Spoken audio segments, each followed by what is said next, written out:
মসজিদের সামনে কেবলার দিকে, উত্তর দিকে ও পূর্ব দিকে কবর থাকলে ওই মসজিদে নামাজ হবে কি? জি, মসজিদে সলাৎ হওয়ার, শুদ্ধ হওয়ার অন্যতম শর্ত সে মসজিদে চত্বরে যেন কারো কোনো কবর না থাকে। মসজিদের চত্বরের মধ্যে কারো যেন কবর কোনো না থাকে। মসজিদের দেওয়ালের বাইরে যদি যে কোনো দিকে কবর থাকে আপনার সলাতে কোনো অসুবিধা হবে না। কেননা আয়েশা রাদিয়াল্লাহু তাআলা আনহার ঘরে মুহাম্মদ সাল্লাল্লাহু আলাইহি ওয়াসাল্লাম, আবু বকর সিদ্দিক রাদিয়াল্লাহু তাআলা আনহু এবং উমর রাদিয়াল্লাহু তাআলা আনহু এখনো শুয়ে আছেন, অথচ ওটা মসজিদুল নববীর একবারে সাথে, কিন্তু ওটা একটা সেপারেশন আছে। ওই রকম যদি সেপারেশন থাকে তাহলে কবর আপনার থাকলেও সালাত শুদ্ধ হবে। তবে সতর্কতা স্বরূপ যদি কবরটা পশ্চিম দিকে না দেওয়া হয়, এটা সবচেয়ে বেশি কল্যাণকর আমাদের জন্য। এরপরে এই সমাজে শিরক থেকে কিভাবে বাঁচব? শিরক থেকে বাঁচার জন্য রাসূল সাল্লাল্লাহু আলাইহি ওয়াসাল্লাম বলেছেন, যেমন করে আগুন থেকে তোমরা ভয় পাও পুড়ে যাবে ভেবে, তেমন তোমাকে যদি কেউ পুড়িয়ে মেরে ফেলে তবে তুমি শিরক করবে না। তাহলে শিরক সম্পর্কে আপনাকে ধারণা রাখতে হবে। সংক্ষেপে ধারণা এই যে আল্লাহ তাআলা যা পারে অন্য কেউ তাই পারে, এর নাম হচ্ছে শিরক। আল্লাহ তাআলা যা পারে অন্য কেউ তাই পারে। আল্লাহ সন্তান দিতে পারে, পাথর চাপড়ি সন্তান দিতে পারে, নাউজুবিল্লাহ, এটা হচ্ছে শিরক। আল্লাহ তাআলা রোগ দিয়েছেন, ভালো করবেন কে? আল্লাহ তাআলা। এখন যদি বলেন যে তাবিজ রোগ ভালো করবে, এটা হচ্ছে শিরক। অতএব শিরক থেকে যে কোনো মূল্যে আপনাকে বেঁচে থাকতে হবে। তওবা কিভাবে করলে আল্লাহ তাআলা আমাদেরকে গুনাহ মাফ করবেন? সুন্দর প্রশ্ন। তওবা কিভাবে করবেন? আপনি যে পাপ করেছেন ওটা তো আপনি জানেন, আর কেউ জানে না। ওই পাপগুলাকে জড়ো করবেন মনে মনে। পাপগুলাকে জড়ো করে আল্লাহর কাছে বলবেন, আল্লাহ এ দেখেন 2016 সাল, 17 সাল, 18 সাল, এ দেখেন এই পাপ করেছিলাম, এ দেখেন পাপ। আল্লাহর কসম করে বলছি, আপনার কসম করে বলছি, আপনি আমাকে যদি ক্ষমা করে দেন আল্লাহ গো, আমি এই পাপ আর জীবনে করব না। কি করব না? এই পাপ আর করব না। এ দেখেন পাপগুলাকে কবর দিয়ে দিলাম, এই পাপগুলাকে পুঁতে দিলাম, আল্লাহ তুমি আমাকে ক্ষমা করো, আস্তাগফিরুল্লাহ ওয়া আতুবু ইলাইহি। রাসূল সাল্লাল্লাহু আলাইহি ওয়াসাল্লাম বলছেন যে এইরকম ভাবে যদি কেউ তওবা করে আল্লাহ তার তওবা কবুল করে নেবেন এবং আল্লাহ খুশি খুশি তওবা কবুল করবে। আল্লাহ খুশি খুশি তওবা। তাহলে তওবা করার শর্ত কি? এক, পাপগুলাকে মনের মধ্যে জড়ো করা। দুই, আল্লাহর সাথে প্রতিশ্রুতি করা আর করবো না জীবনে। আর তিন, আস্তাগফিরুল্লাহ ওয়া আতুবু ইলাইহি। আর কিছু বলা লাগবে না। হাত তুলে একটু কানলেন আল্লাহর কাছে, আল্লাহ গফুরুর রহিম, তিনি আমাদেরকে ক্ষমা করে দেবেন। কোন মুয়াজ্জিনের আজান বা কোন হাফেজের কোরআন তেলাওয়াত নকল করা যাবে কি? নকল বলতে গেলে কি? নকল বলতে গেলে ধরেন আপনার শেখ সুদেশ, তাকে ভালো লাগে, আল্লাহ রাসূল সাল্লাল্লাহু আলাইহি ওয়াসাল্লাম বলছেন যে যাকে ভালোবাসে সে তার সাথে উঠবে কিয়ামতের মাঠে। তাহলে আপনি যদি তাকে ভালোবাসেন, তার কণ্ঠে যদি আপনি মনে করেন নকল করে করব, এখানে দোষের কোনো কিছু নেই ইনশাআল্লাহ। আসসালামু আলাইকুম। আসসালামু আলাইকুম। আমার একটা প্রশ্ন, যে আমাদের সমাজে কিছু মানুষ দেখছি যে সৌদির সাথে একই দিনে ঈদ করছে, অল্প সংখ্যক মানুষ, তো এটা কি ইসলামিক শরীয়ত হিসেবে জায়েজ আছে? জি, সুন্দর প্রশ্ন করেছেন যে এলাকার কিছু মানুষ বা আশপাশেরও মানুষ সৌদির সাথে মিলিয়ে ঈদ করছে, এটা জায়েজ আছে কিনা, এই বিষয়ে বিশাল বড় একটা ইখতিলাফ রয়েছে। তবে খুব কমন একটা বিষয় আপনাকে বলি, আমাদের দেশ থেকে সৌদির ডিফারেন্স 2.5 ঘন্টা। আমাদের দেশ থেকে সৌদির ডিফারেন্স 2.5 ঘন্টা। আর যাদের এইটুকু জ্ঞান আছে যে ঈশাই যে ক্যালেন্ডার, মানে আজকে যে তারিখ, এই তারিখটা পরিবর্তন হয় রাত 12টার পর আমাদের, তাই না? রাত 12টার পর তো। কিন্তু ইসলামিক ক্যালেন্ডার মতে মানুষ মানে তারিখ পরিবর্তন হয় মাগরিবের পর। ভালো করে বুঝেন। তাহলে আজকে আপনার ছেলে যদি একটা হয়, আজকে যে তারিখ 28 তারিখ, নিশ্চয় 29 লিখবেন না? বুঝেন আমার কথাটা? যদিও আরবিতে 29 হয়ে গেছে হিসাব অনুযায়ী, কিন্তু আপনি সেটাকে বৃহস্পতিবারই লিখবেন, 28 তারিখে লিখবেন। আপনি কখনো শুক্রবার লিখবেন না, অথবা কি লিখবেন না, 29 লিখবেন না। আজকে অলরেডি কিন্তু শুক্রবার আমাদের মানে হিজরি ক্যালেন্ডার অনুসারে। আমরা কি শুক্রবার বলবো? আজকে রাত 12টার পর কি হবে? শুক্রবার। অতএব সৌদির সাথে মিলিয়ে যারা আমরা রোজা বা ঈদ করার চেষ্টা করছি, আমার স্বল্প জ্ঞানে আমি মনে করি আপনাদেরকে আরো গবেষণা করা লাগবে। কারণ সৌদি আমাদের চেয়ে অনেকক্ষণ আগে চাঁদ দেখে। তো অনেকক্ষণ আগে চাঁদ দেওয়ার পর যদি মাগরিব হয়, তাহলে আমাদের এখানে তো রাত্রি 8টা। তাহলে আমি 8টার সময় তো আমার চাঁদটা দেখা হলো না, তাহলে আমি কি করে সিয়াম পালন করব আর কি করে ঈদ করব? রাসূল সাল্লাল্লাহু আলাইহি ওয়াসাল্লাম খুব সুন্দর ফয়সালা দিয়ে দিয়েছেন যে তোমরা স্ব স্থানের চাঁদ দেখে রোজা রাখো, চাঁদ দেখে রোজা ছাড়ো। এই তো একটা দলিল। অতএব এই বিষয়টা আরো বেশি গবেষণা করে চাঁদ দেখে রোজা করবেন, চাঁদ দেখে রোজা ছাড়বেন ইনশাল্লাহ। আর ঈদের দিনটাও তাই।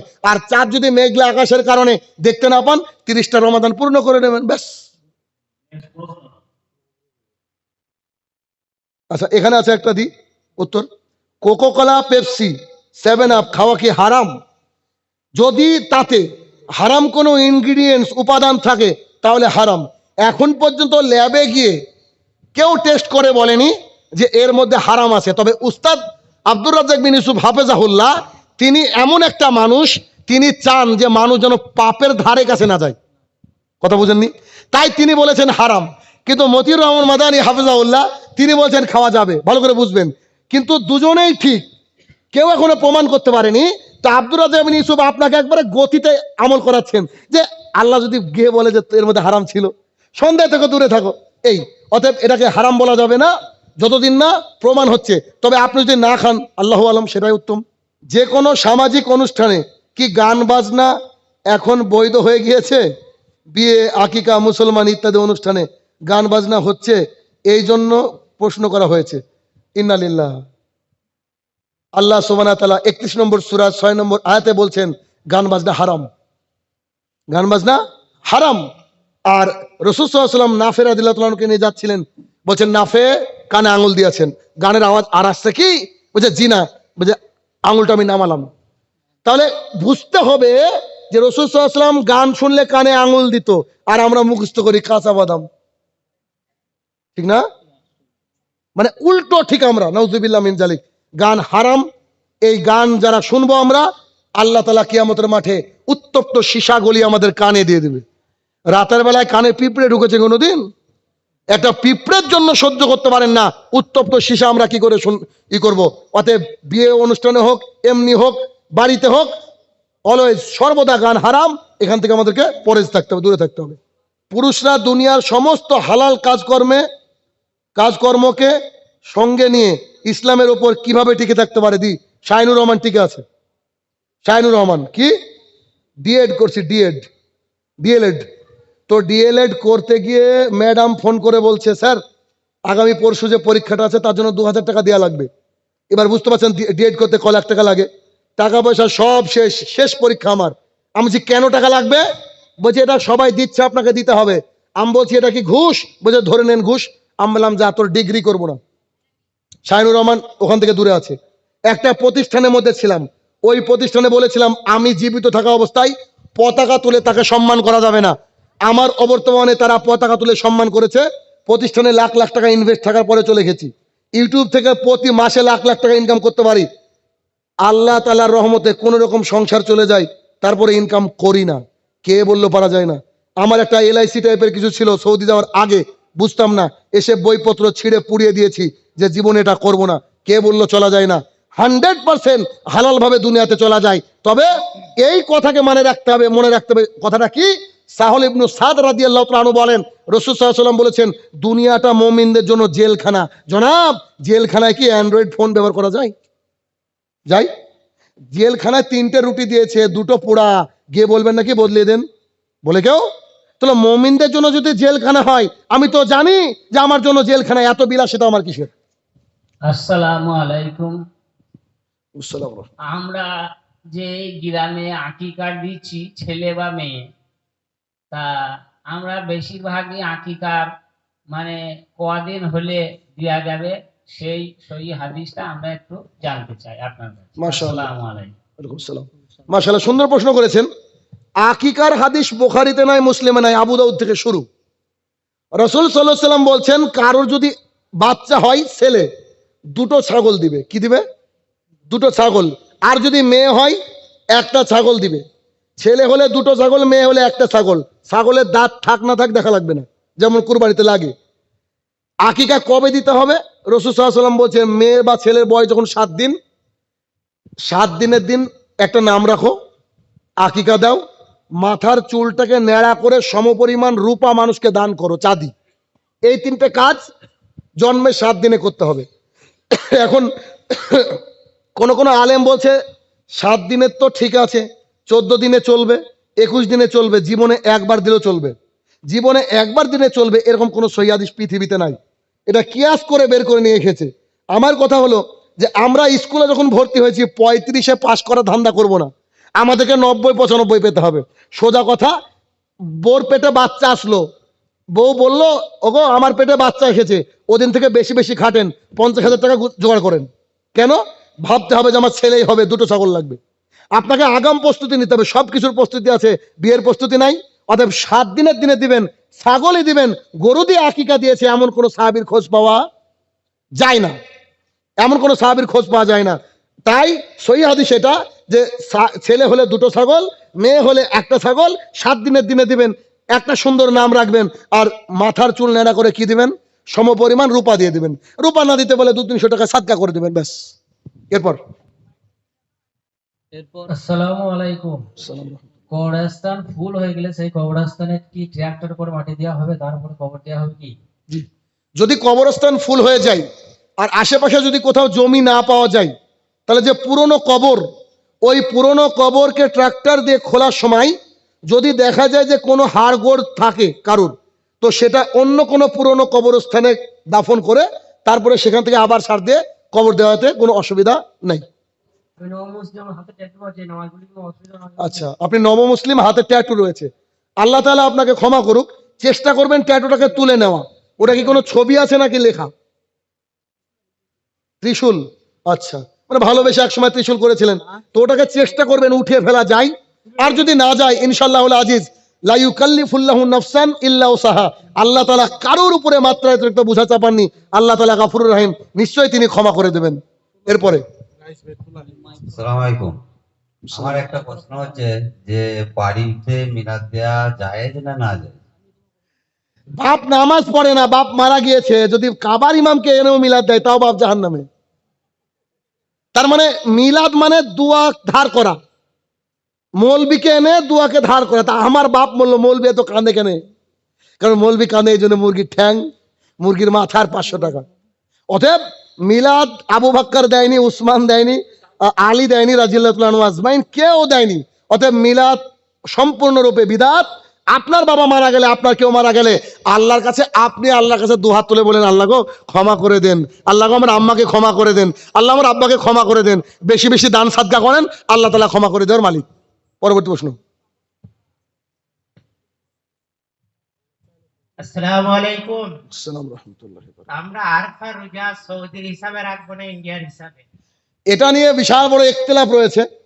দুই মতটাকেই আমাদেরকে সাপোর্ট করতে হবে, কারণ ফিকি মাসলা যেগুলো রয়েছে, আমারটাই ঠিক ওরটা ভুল এটা বলা যাবে না। যেমন আমি গত বছর আমাদের এইখানকার 9 তারিখে রেখেছিলাম আমি, কিন্তু এই বছর আমি সৌদির সাথে মিলিয়ে রাখলাম।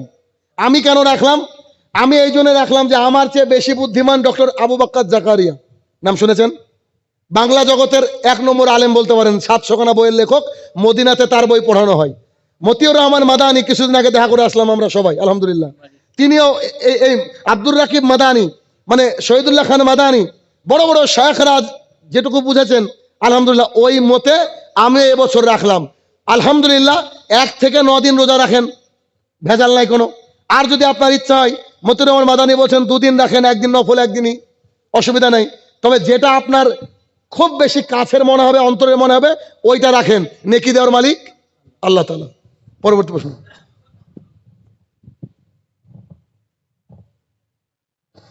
আসসালামু আলাইকুম। নতুন বাড়ি ঢুকতে গেলে কি পড়তে হয়? ওই যে আচ্ছা, নতুন বাড়িতে ঢুকতে গেলে কিছু পড়তে হয় না। নতুন বাড়ি করেছেন, আল্লাহ তাআলা ক্ষমতা দিয়েছে, যদি ইচ্ছা হয় আপনার গিয়ে ঘরে গিয়ে 2 রাকাত নামাজ পড়বেন, মৌলবীকে হায়ার করতে হবে না, কোরআন পড়তে হবে না। কোরআন পড়তে হয়, পড়ে বুঝতে হবে যে কোরআনে বিড়িকে হারাম বলেছে, কোরআন পড়ে বুঝতে হবে বউকে পর্দা করতে বলেছে, কোরআন পড়ে বুঝতে হবে যে ফজরের নামাজ কাজা করা যাবে না, কোরআন পড়ে বুঝতে হবে মদ হারাম, কোরআন পড়ে বুঝতে হবে যে ভালো চরিত্রের অধিকারী হওয়া। কোরআন পড়া ওই মিলাদ, ওই দোকান উদ্বোধন, বাড়ি উদ্বোধনের জন্য কোরআন আসেনি। অতএব আপনার ইচ্ছা হলে আপনি একটা শুকরানা সেজদা দিতে পারেন, এমনি এমনি সেজদা, আল্লাহ খুশি হয়েছি তুমি বাড়িটা আমাকে দিয়েছো, অথবা 2 রাকাত নামাজ পড়তে পারেন, অথবা আপনি কিছু করবেন না, ইনশাল্লাহ কোনো অসুবিধা নাই। সূরা বাকারা পড়তে হবে বলছে আমাদের ইমাম সাহেব। এবার সূরা বাকারা আপনি খাস করে বাড়ি করেছেন তার জন্য পড়বেন না, ভালো করে বুঝেন। ইমাম সাহেব আপনাকে বুঝিয়েছে মানে কি, একটা নতুন জায়গায় জিন ভূতের উপদ্রব হয় হয়তো, তো তিনি বুঝিয়েছেন বাড়িতে আপনি সূরা হয়তো বাকারা পড়লেন, সেখানে থাকবে না, বা আপনার অ্যান্ড্রয়েড ফোনে আছে, এটা চালিয়ে দেন, অসুবিধা কি? এই ওই সেন্সে নেবেন না যে বাড়ি করেছি তাই আমি কি করলাম, পড়লাম, এই সেন্সে নেবেন না। পরবর্তী প্রশ্ন। আসসালামু আলাইকুম। আসসালাম। মেয়ের আব্বার কাছ থেকে ফোন দাবি নেওয়া, এটা কি আমরা কি জিনিসটা বুঝতে পারছি না, প্রচন্ড হারে হচ্ছে। শুয়োরে কিছু বলবেন? শুয়োরের গোস্ত খাওয়া যেমন জায়েজ, পণ নেওয়া তেমন জায়েজ। যে ছেলে পণ নেয় ও তো ভিখারি, ও মেয়ের বাপ বিয়ে দিল কেন ওর সাথে, তাই না? বুঝেননি কথা? মেয়ের বাপ ওর সাথে বিয়ে দিয়ে 100% ভাবে পণ হারাম, এটা জায়েজ নয়। পণ যদি কেউ দাবি করে, যার মেয়ে আছে তাদেরকে বলছি, যারা পণ দাবি করে, খবরদার আপনি ওই মেয়ে ওই ছেলের সাথে বিয়ে দেবেন না। ও প্যারালাইজ, তো ওকে বিয়ে, ওর সাথে বিয়ে দিলেন কেন? এটা অবশ্যই হারাম। এই সংসারে শান্তি আসবে না কোনোদিন। পরবর্তী প্রশ্ন। আসসালামু আলাইকুম জি। আসসালামু রাহমাতুল্লাহ। আমি 5 থেকে শুরু করে কলেজ লাইফ শেষ করেছি। তার মধ্যে থেকে এসে আমার ফ্রেন্ড নয় কিন্তু বেস্ট ফ্রেন্ড, কিন্তু মেয়ে ছেলে। তার বিয়ে তো কি যাওয়া যাবে? আচ্ছা, বিয়েতে আপনি যেতে পারেন, অসুবিধা নেই। বিয়েতে অলিমার দাওয়াতে যেতে পারেন, তো অলিমার দাওয়াত তো মেয়েরা দিবে না।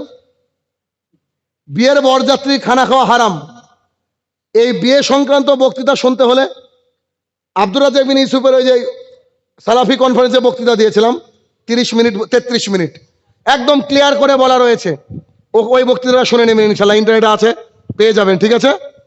অতএব বরযাত্রী যাওয়া যাবে না, ভালো করে বুঝে নেন। এটা আপনাদের কাছে মনে হয় নতুন। মেয়ের বাপ মেয়ের বিয়ে দিতে এমনি ওর ন্যাংরা হয়ে গিয়েছে, আবার 100 লোককে খাওয়াচ্ছে, ও খুশিতে খাওয়াচ্ছে। ওর 70 বছর হলো, জীবনে 5টা মানুষকে খাওয়ায় না, আর বরযাত্রী 150 খাওয়ালো, মানে বরযাত্রীর নাম রেখেছি আমি জুলুম যাত্রী, ঠিক আছে? অতএব এ খাওয়া যাবে না। অতএব তাহলে আপনার বান্ধবীর কোনো হিসাবই নাই, বান্ধবীর সাথে মানে রিলেশন কাট করে নিলে অসুবিধা আছে। এরপর আসসালামু আলাইকুম। কোনো পার্টি যদি ইফতারি খোলায় বা কোনো বেধর্মী যদি ইফতারি খোলায়, তা খোলা হবে? সিয়াম আপনি করছেন, যার টাকার উপরে সন্দেহ রয়েছে, ওই ইফতার পার্টিতে আপনি কেন যাবেন? যেহেতু আজকে বক্তৃতা শুনলেন, ইন্নাল্লাহা তাইয়্যিবুন লা ইয়াকবালু ইল্লা তাইয়্যিবা, আল্লাহ পবিত্র, পবিত্র জিনিসটা গ্রহণ করেন না। এখন পার্থর টাকায় যদি পার্টি হয়, এটা কি হালাল হবে নাকি? না, আপনি যাবেন কেন? আরে ইফতার পার্টি, এই শব্দটা তো জায়েজ না। ইফতার পার্টি হবে কেন?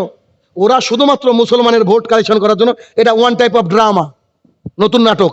এগুলো আমাদের মতো মানুষের বয়কট করা উচিত, তাহলে এই পার্টি আর দেখবেন দিবে না। আরে এবার আবার দেখলাম ইফতার পার্টিতে ইন্নালিল্লাহ এরকম টুপি পরে একটা মহিলা বসে আছে, মোটা, ও তো মাথা খারাপ, ইন্নালিল্লাহ কিরে ভাই, ও বসে আছে, ও আবার ইফতারে কি বুঝবে? আরে মমতা ব্যানার্জি মাথায় কাপড় দিয়ে বিসমিল্লাহ বলে ইফতার করছে, সহ্য নিবে? ইবলিস তো বলবে যে আমার তো দায়িত্ব শেষ, আল্লাহ তো দুনিয়াতে ইবলিস তৈরি করে দিয়েছে। অতএব যাবেন না এগুলোতে। নেক্সট। আসসালামু আলাইকুম। আসসালামু রাহমাতুল্লাহ।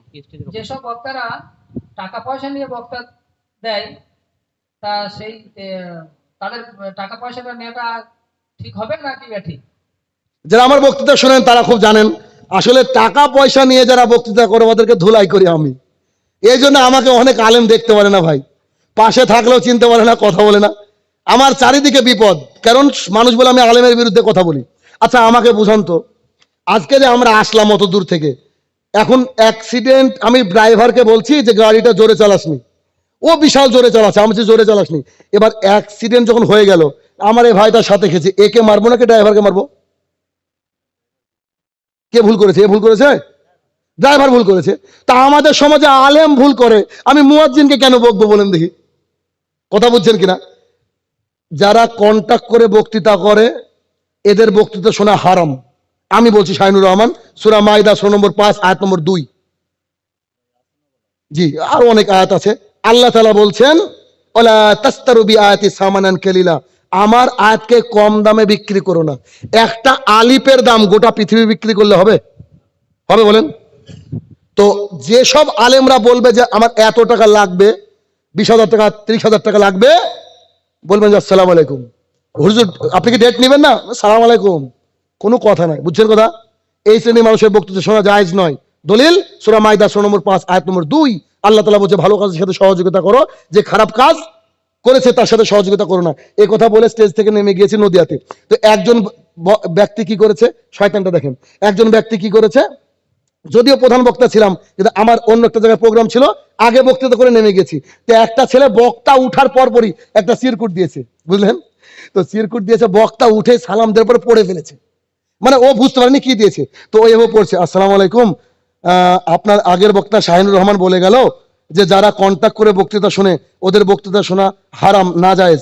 তো শুনলাম আপনি 12,000 টাকা কন্ট্যাক্টে খেয়েছেন, বক্তৃতা শুনবো না চলে যাবো। বেচারা পড়ে ফেলেছে, বুঝলেন? তো বক্তা বলছে যে উনি কি দলিল দিয়েছেন, তো বলছে ওয়ালা তাস্তারবি আয়াতি সামানান কালিলা, আমার আয়াতকে কম দামে বিক্রি করো না। তো এই কুলাঙ্গার, এই জাহেল কি বলছে শুনেন, বলছে ঠিক আছে এর পরের বছর 20,000 টাকায় আসবো। বুঝতে পারেননি? মানে 12,000 কম হয়েছে, আল্লাহ বলছে কম দামে বিক্রি করো না, মানে 20,000ও কোরআন বিক্রি করবে। চিন্তা করেন একবার, ভাবা যায়। এজন্য আমাকে মাঝে মাঝে অনেকে বলে যে কত টাকা লাগবে এই সেই, আমি কিন্তু খুব রাফ কথা বলি, খুবই রাফ কথা বলি। আমি বলি আমি তো আর ওই অমক পট্টির মেয়ে না যে আমাকে রেট জিজ্ঞাসা করবা। এটা তো হ্যাঁ, একটা মানুষকে আপনি জিজ্ঞাসা করতে পারেন যে ভাইজান আপনি অত দূর থেকে আসবেন, আপনার গাড়ি ভাড়াটা কত পড়তে পারে, এটা হতে পারে। আমার আলহামদুলিল্লাহ, আপনারা যতজন শুনছেন সোশ্যাল মিডিয়া প্লাস এখানে, একটা জিনিস জেনে রাখবেন, এই শাহিনুর রহমান আল্লাহ তাআলার নগণ্য একজন বান্দা। আলহামদুলিল্লাহ 2012 সাল থেকে আজ পর্যন্ত আমাকে যখন কেউ হাদিয়া দিয়েছে, টাকা দিয়েছে, আলহামদুলিল্লাহ সুম্মা আলহামদুলিল্লাহ, কোনোদিন টাকাটাকে এভাবে দেখিনি। কি করিনি? গুনিনি, বুঝেন না? মানে টাকাটাকে এভাবে দেখিনি। কতদিন যে আমাকে ভাড়া কম দিয়েছে, কেন বক্তৃতা দিয়েছি, পানখোর জর্দাখোর সভাপতির বিরুদ্ধে গিয়েছে, বুঝে শালাকে 2,000 টাকা দে, 8,000 টাকা গাড়ি ভাড়া, 14,000 টাকা গাড়ি ভাড়া, বুঝে 5,000 টাকা দে, বিদায় কর, ওকার জীবন আনবো না। কেন? ও পাঞ্চা বাচ্চার ওর বিরুদ্ধে বলছি, পাবলিক খেপে গিয়েছে, বুঝে তোকে দেখছি কালকে বাড়িতে গিয়ে ভাড়া দিতে গিয়ে দেখছি টাকা নাই, কিরে এ ঘটনা একবারে বাস্তব সিচুয়েশন আপনাকে বললাম। অতএব এদের থেকে দূরে থাকবেন, এরা কোরআন বিক্রি করে, এদের দ্বারা সমাজের কোনো উপকার হবে না। আর বেশি কোশ্চিন নেব না, আর 2-1টা কোশ্চিন ইনশাল্লাহ। সালাম রহমতুল্লাহ।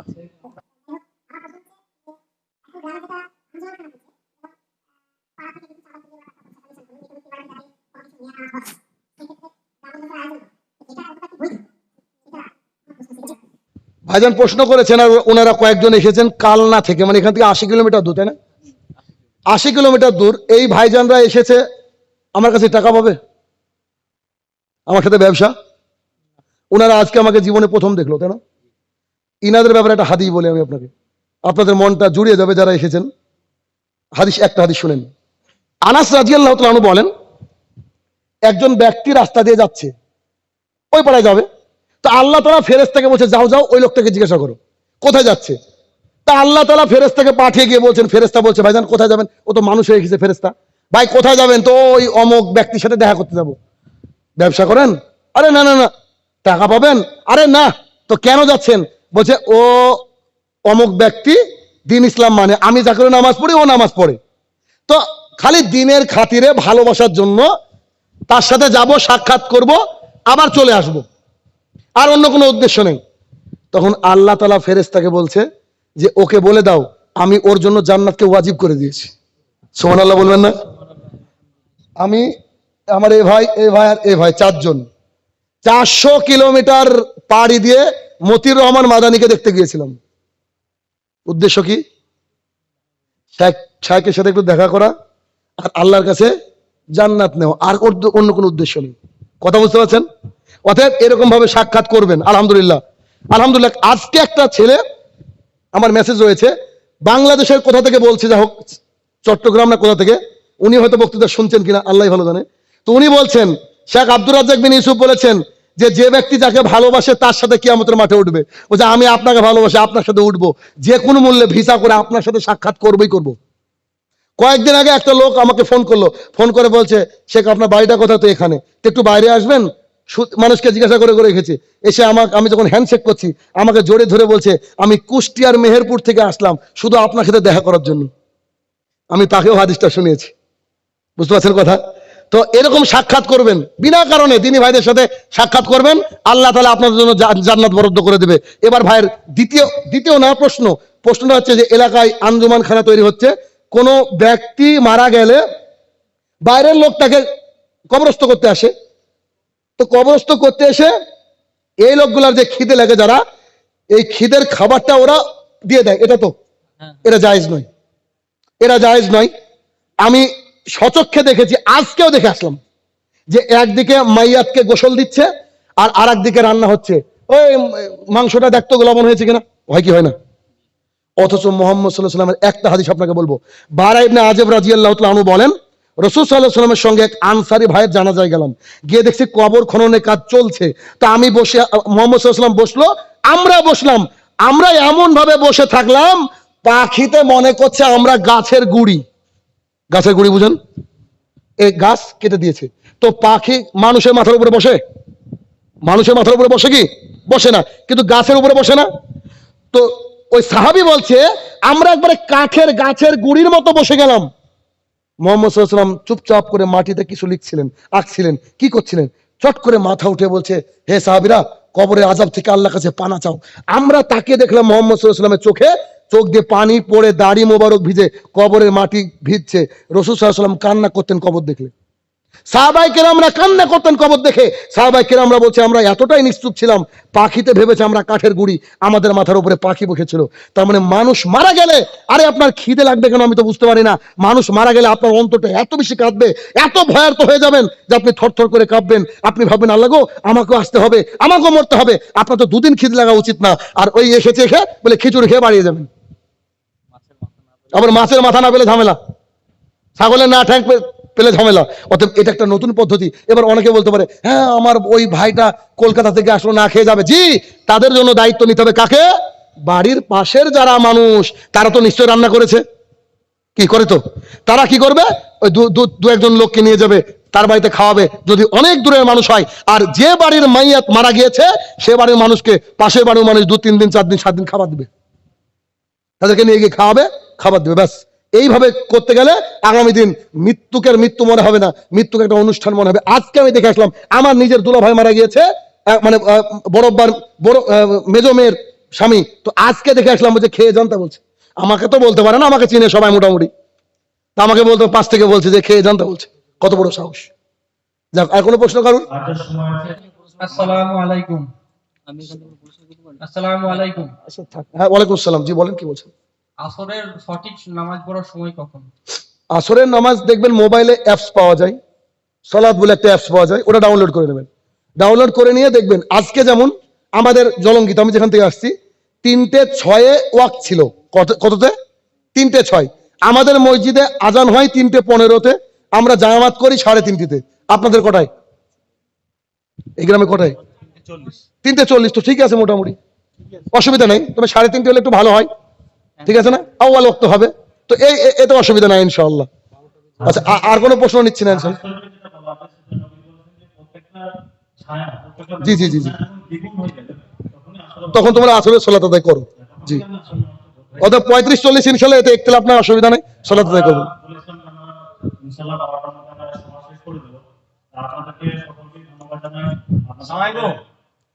আর একটা প্রশ্ন। আচ্ছা ছাড়েন, আমি কোশ্চেন নিয়ে শেষ করে দিচ্ছি। এটা শেষ প্রশ্ন। ওয়ালাইকুম আসসালাম ওয়া রাহমাতুল্লাহ। আমার একটা প্রশ্ন, যে দাড়ি রাখলে বা ছাঁটা যায়? সুন্দর প্রশ্ন। রাসূল সাল্লাল্লাহু আলাইহি ওয়াসাল্লাম বলছে, এ ফাউল লোহা, দাড়িটাকে ছেড়ে দাও। পাস করবো কততে? 35 না 90? 90। রাসূল সাল্লাল্লাহু আলাইহি ওয়াসাল্লাম বলছে, এ ফাউল লোহা, দাড়িটা ছেড়ে দাও। আচ্ছা, গাছ দেখেছেন না? গাছের ডালপালা বাড়ে না, গাছের ইটা বাড়ে, কিন্তু গাছের পাতার একটা নির্দিষ্ট সাইজ নাই। যারা ছাটে তারা মনে করে দাড়ি মনে হয় আমার নাভি ছাড়িয়ে যাবে। আসলে না ভাই, আমি কিছু লাগাইনি আজ পর্যন্ত দাড়িতে, আলহামদুলিল্লাহ। কি হবে? দাড়ি এমন একটা গাছের পাতার মতো ন্যাচারাল, আপনাকে যাতে সুন্দর লাগে, দাড়ি ওইভাবে হবে। আল্লাহ তাআলার একটা নিয়ামত, পুরুষের দাড়ি থাকবে।